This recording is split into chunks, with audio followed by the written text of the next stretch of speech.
Hi everyone, I hope you all are good. और आज मैं अनिल कुमार के कहने पर a psalm of life poem by Henry Wadsworth Longfellow explain करने जा रही हूँ।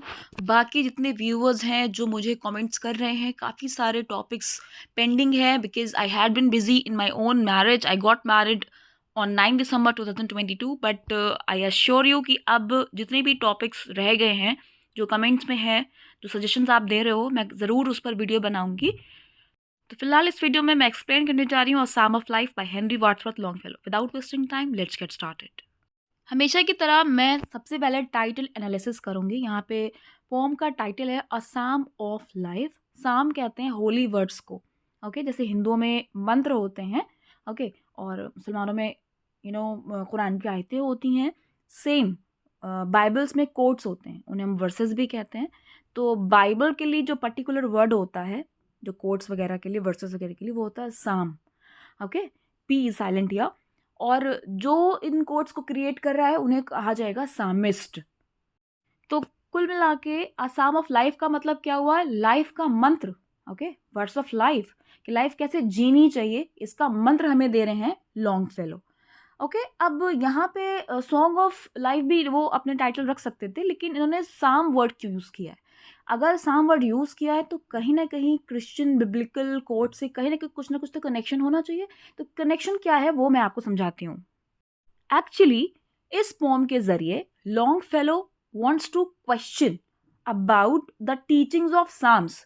यानी कुछ साम्स जो बाइबल्स में देखने को मिलती हैं वो अकॉर्डिंग टू द पोएट के हिसाब से, मैं खुद नहीं कह रही हूँ, अकॉर्डिंग टू द पोएट बहुत ज़्यादा पेसिमिज्म से भरी हुई है, निराशावादी चीज़ों से भरी हुई है। साम्स अगर आप कुछ पढ़ोगे, कोट्स वगैरह, वर्सेस वगैरह, कि ऐसा नहीं करना चाहिए, लाइफ को ऐसे जीना चाहिए, अगर हम ऐसे नहीं जिएंगे तो फिर गॉड हमको पनिशमेंट देगा। तो कुल मिला के उन सब चीज़ों को पढ़ने के बाद एक पेसिमिस्टिक व्यू इनके हिसाब से होता है। तो उसको दूर करने के लिए, या कह सकते हैं उसका एक काउंटर अटैक इन्होंने किया है अपनी इस पोम के जरिए। ओके, तो एक्चुअली दिस पोम इज डाइडैक्टिक। जितना मैंने आपको समझाया, इसको एक वर्ड में आप बोल सकते हो, this poem is didactic. Didactic कहते हैं that this poem wants to give you a message, और ये रीडर्स के माइंड में एक थॉट इंस्टिल कराना चाह रही है, या कह सकते हैं किसी भी चीज़ के माइंडसेट को चेंज करना चाह रही है। और किस चीज़ के माइंडसेट को? जो साम्स की टीचिंग्स हैं, यानी साम्स के जरिए जो लोगों तक जा रहा है, उसका काउंटर अटैक उन्होंने किया है अपनी इस पोम के जरिए।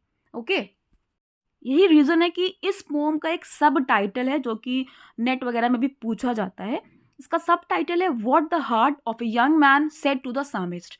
एक यंग मैन के हार्ट ने सामिस्ट को क्या बोला? अब क्या बोला या क्या कहा, या कह सकते हैं क्या रिप्लाई किया साम्स की टीचिंग्स को लेकर। यहाँ पे बात क्या हो रही है? साम्स की टीचिंग्स को लेकर। यानी साम्स जो नेगेटिविटी फैला रहे हैं उसको काउंटरैक्ट करने के लिए उन्होंने अपनी इस पोम को क्रिएट किया था। ओके, सेकेंड मेजर रीज़न इस पोम को क्रिएट करने का लॉन्गफेलो का ये था कि अपनी वाइफ की डेथ के बाद बहुत ज़्यादा ये निराशावादी हो गए थे, बहुत ज़्यादा डिप्रेशन में चले गए थे। उन्होंने अपने आप को पॉजिटिव रखने के लिए, अपने आप को समझाने के लिए, अपने तरीके के कई सारे लोगों को समझाने के लिए कि लाइफ में बहुत कुछ है अचीव करने के लिए। अगर कोई इंसान चला भी जा रहा है आपकी लाइफ से, तो there is still something in life that you can achieve yet. Okay, तो इसी चीज़ को मैसेज दिया है इस पोम के जरिए। Now let's get started stanza wise explanation. The first stanza says tell me not in mournful numbers. तो tell me not itself indicates कि ये जो पोम है, एक स्पीकर है कोई जो कि यंग मैन है। सब टाइटल से हमें पता चला कि the speaker is a young man. Okay, जो कि सामिस्ट को जवाब दे रहा है। सामिस्ट कौन? जो साम्स क्रिएट कर रहा है। कैसे साम्स? जो पेसिमिज्म फैला रहे हैं, निराशा फैला रहे हैं। ओके, तो ये जो यंग स्पीकर है वो उसको जवाब दे रहा है। किसको जवाब दे रहा है? सामिस्ट को, कि टेल मी नॉट, तुम मुझे ना बताओ, in mournful numbers life is but an empty dream.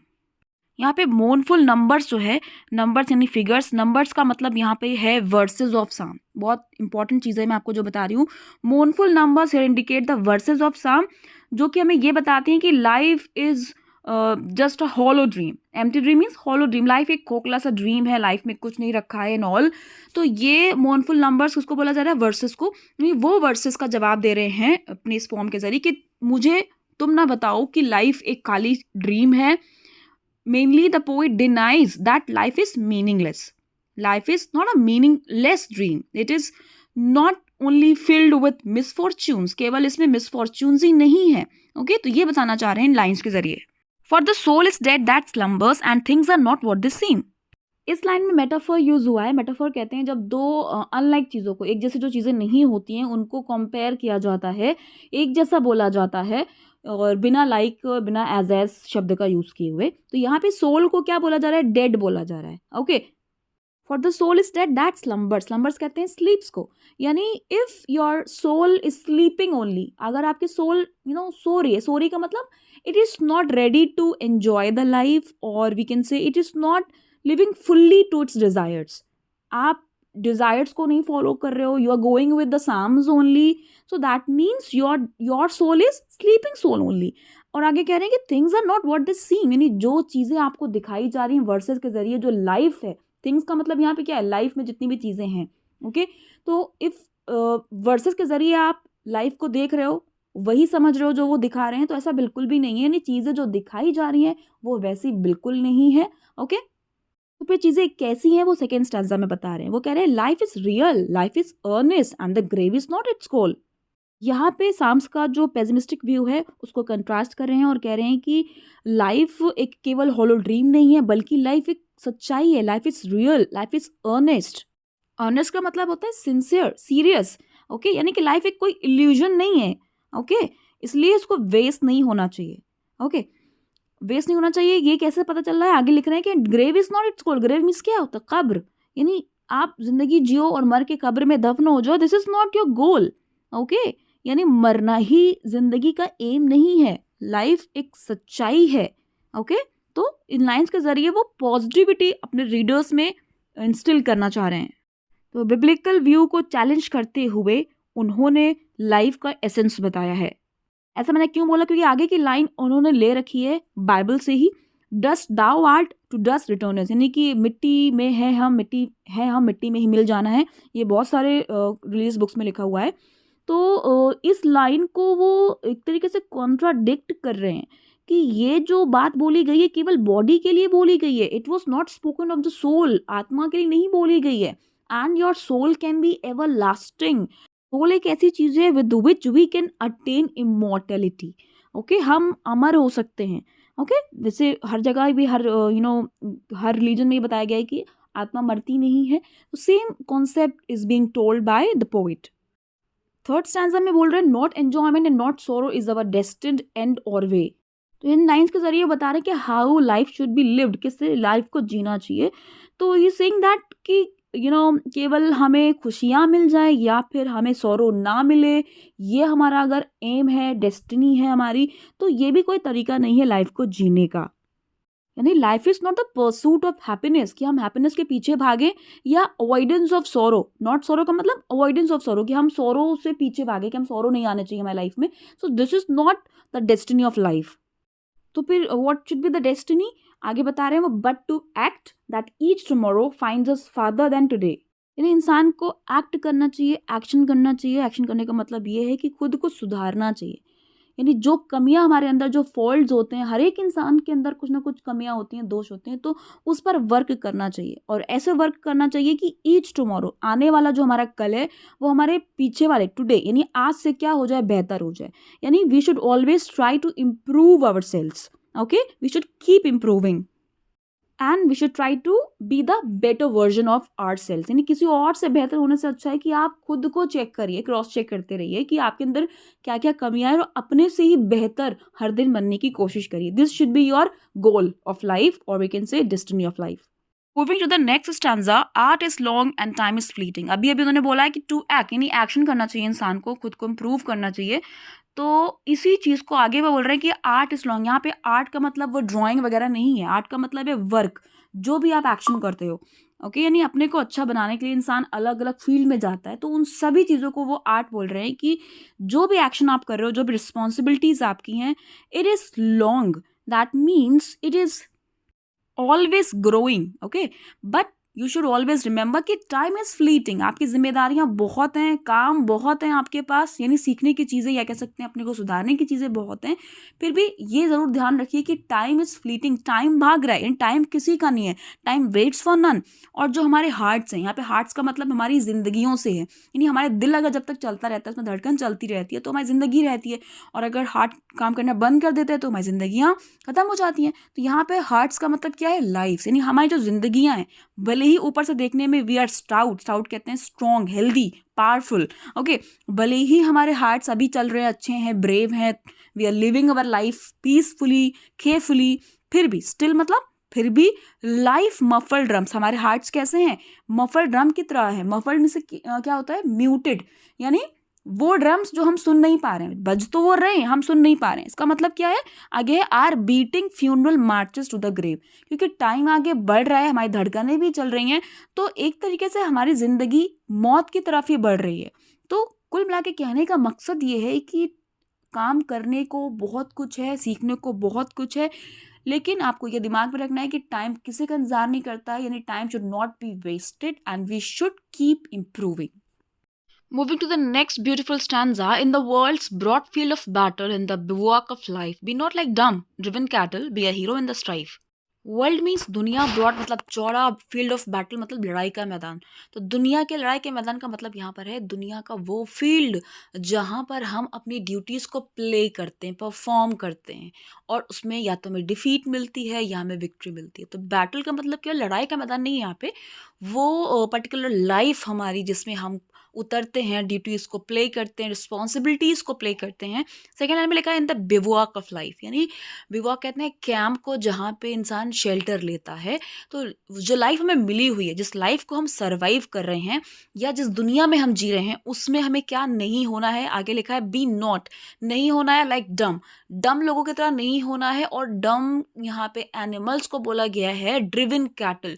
Driven मतलब जिसको ड्राइव किया जाता है, जिसको चराया जाता है। कैटल का मतलब होता है जो एनिमल्स ग्रेज करते हैं। तो जिस तरीके से एनिमल्स को लोग क्या करते हैं? चराते हैं, यानी जिस डायरेक्शन में ले जा रहे हैं वो एनिमल्स उसी डायरेक्शन में जाते हैं। जितना घास खाने को कहते हैं उतने ही घास खाते हैं वो एनिमल। तो we don't have to become like them, rather be a hero in the strife. Strife कह रहे हैं स्ट्रगल फील्ड को, in the same field, bivouac और बैटल फील्ड जो बोला गया है ऊपर। इस फील्ड में हमें कैसा परफॉर्म करना है? एक हीरो की तरह विक्ट्री लेनी है, ना कि हमें एक डम एनिमल बनना है. Moving to the next beautiful stanza, trust no future, however pleasant. Let the dead past bury its dead. Act in the living present, heart within and God overhead. First line बहुत easy है, we should not trust our future only. बहुत से लोग सिर्फ इंतज़ार करते रहते हैं ड्रीम के पूरा होने का, अच्छा फ्यूचर आने का, यानी कि कितना भी भला, कितना भी प्लेजेंट, मतलब बहुत ही सुहावना, बहुत ही अच्छा फ्यूचर कोई कुछ क्यों ना दिख रहा हो हमको कि हमारा कल बहुत अच्छा आने वाला है, तो उस पर कभी भरोसा मत करिए. यानी जो हम ड्रीम देखते हैं, सिर्फ ड्रीम देखा नहीं जाता, उस पर वर्क किया जाता है, ये मतलब है यहाँ पर. ओके, कि केवल प्लेजेंट फ्यूचर पे भरोसा करके बैठ जाना, कुछ ना करना, this is wrong. Okay, next line is let the dead past bury its dead. It's very famous proverb, बहुत ज़्यादा यूज़ किया जाता है इसका. इसका मतलब ये होता है कि we should not linger around the dead things, और we can say our past. जो हो गया है सो हो गया है, उसको हमेशा दिमाग में बैठाए रहना. It will not give you anything. जो हो गया सो हो गया, जाने तो जो भी हो गया. This is the meaning of the line. और इसका वर्बल मीनिंग देखे, let the dead pass bury its dead. इसका मतलब यही है कि जो स्पिरिचुअल हमारी जो रिस्पॉन्सिबिलिटीज होती मरने के बाद, वो गॉड पे छोड़ दो. यानी डेड ही डेड लोगों को जाने, जो मर गए हैं वो मरे हुए लोगों को जाने, हमसे मरे हुए लोगों को क्या वास्ता. This is the sense verbal वाला. और वैसे क्या मतलब है कि we should not linger around the past things. जो हो गया है सो हो गया है, we should not think much about that. तो पास्ट के रिग्रेट को ना याद करके हमें प्रेजेंट में ही जीना चाहिए. यानी जो कुछ है अभी, हमें उसको मौके को यूटिलाइज करना चाहिए. ओके, हार्ट टू विदिन, यानी अपने दिल में ये ख्याल रखना चाहिए कि जो आप कर रहे हो वो अच्छा कर रहे हो और आपको अपना प्रेजेंट बेहतर बनाना है. एंड गॉड ओवरहेड, और गॉड आपके साथ है. गॉड हर चीज़ को वॉच कर रहा है, ऑब्जर्व कर रहा है. तो लास्ट लाइन का मतलब ये है कि you should keep faith in your self and keep faith in God also. Moving to the next stanza, lives of great men all remind us we can make our life sublime, and departing leaves behind us footprints on the sands of time. तो with this stanza वो हमें guide कर रहे हैं कि कैसे हम अच्छा वर्क कर सकते हैं, अपने को इम्प्रूव कर सकते हैं दूसरे जो ग्रेट मैन गुजरे हैं उनको देखकर। ये वो सब हमें रिमाइंड करते हैं कि किस तरीके से हम सब्लिमिटी को, सबलाइम किसे कहते हैं, एक्सीलेंस, यानी किसी भी फील्ड के एक्सीलेंस को हम सबलाइम कह सकते हैं। तो कैसे हम एक्सीलेंस को हासिल कर सकते हैं अपनी ज़िंदगियों में, ये हम ग्रेट मैन से सीख सकते हैं। और जब हम यहाँ से जाएंगे, नहीं डिपार्टिंग, जब हम इस दुनिया को छोड़ेंगे तो अपने फुटप्रिंट्स छोड़ जाएंगे अगर हम अच्छा काम करेंगे। यानी अच्छे लोगों से सीख कर हमें अच्छे काम करना है जिससे हम अपने फुटप्रिंट्स छोड़ पाएँ। तो footprints on the Sands of time का मतलब सैंड्स वर्ड क्यों लिया है, क्योंकि आपको पता होगा कि पहले टाइम कैसे देखा जाता था, सैंड आर्ट से, ओके। और फुटप्रिंट्स सैंड पर पड़ते हैं। तो वैसे सैंड पे फुटप्रिंट्स पड़ते हैं, यहाँ पे क्या मतलब है कि हम जो भी काम करेंगे, अच्छा जो वर्क करेंगे, उसका जो इम्प्रेशन है वो लोगों के दिमाग में हमारे जाने के बाद, जब हम डिपार्ट करेंगे इस दुनिया को, तब भी उनके दिमाग में हमारे अच्छे काम और उसका असर रह जाएगा। Moving to the next answer, footprints that perhaps another sailing o'er life's solemn men, a forlorn and shipwrecked brother, seeing shall take heart again। Footprints का मतलब वही है, इम्प्रेशन जो आपके अच्छे काम का है, जो भी आप अच्छे काम करोगे उसका जो इम्प्रेशन है, दैट परहैप्स शायद, अनदर मीन्स किसी दूसरे इंसान जो कि सेल कर रहा है, यानी उसकी लाइफ में भी बहुत ज़्यादा प्रॉब्लम्स चल रही हैं। सोलम मतलब क्या होता है, सीरियस, और मेन का मतलब है कि उसकी लाइफ में आपके फुटप्रिंट्स मेन रोल प्ले करेंगे। यानी हो सकता है कि जिस तरीके से आप ग्रेट मैन के वर्क को देखकर अच्छा काम कर रहे हो, तो आपके अच्छे काम को देखकर दूसरे के लाइफ में भी कोई चेंजेस आ जाए। थर्ड लाइन में है फॉरलोन एंड शिप रेक्ट ब्रदर, ये उसको बोला जा रहा है नहीं जिसको आप इंस्पायर करोगे अपनी फुटप्रिंट से, अपने अच्छे काम से। यानी वो इंसान जो फॉलोन है, फॉलोन कहते हैं पिटीफुली सैड, बहुत ज़्यादा दुखी है। और कह सकते हैं कैसे इंसान की मिसाल दी गई, शिप रेक, यानी कि एक ऐसा इंसान जिसका जहाज़ डूब चुका है या डूबने वाला है, जो बहुत ज़्यादा परेशान है, बहुत लॉस हो चुका है। तो वो इंसान भी आपके फुटप्रिंट्स को देखकर एक खुशी महसूस कर सकता है। शैल टेक हार्ट अगेन मतलब he can also get inspiration from your work। Moving to the last stanza जो सबसे खूबसूरत है, let us then be up and doing with a heart for any fate।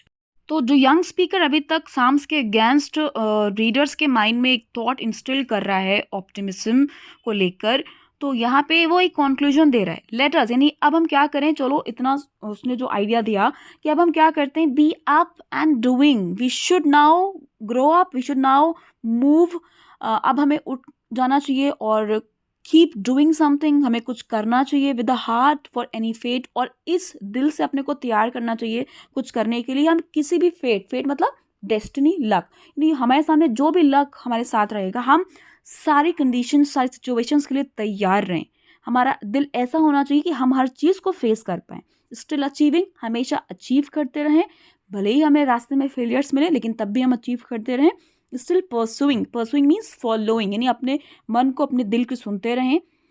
Learn to labour and to wait, और हमेशा मेहनत करते रहें और मेहनत करने के बाद उसका इंतज़ार भी करें, ओके। तो कभी कभी ऐसा होता है कि हम बहुत इम्पेशेंट हो जाते हैं और इम्पेशेंस हमारे लिए बहुत ज़्यादा ऑब्स्टेकल का काम करता है और उससे हमें डिफीट मिलती है। तो बहुत ब्यूटीफुल लाइन है लास्ट की कि लर्न टू लेबर, मेहनत करना सीखिए और उसकी रिजल्ट का वेट भी कीजिए।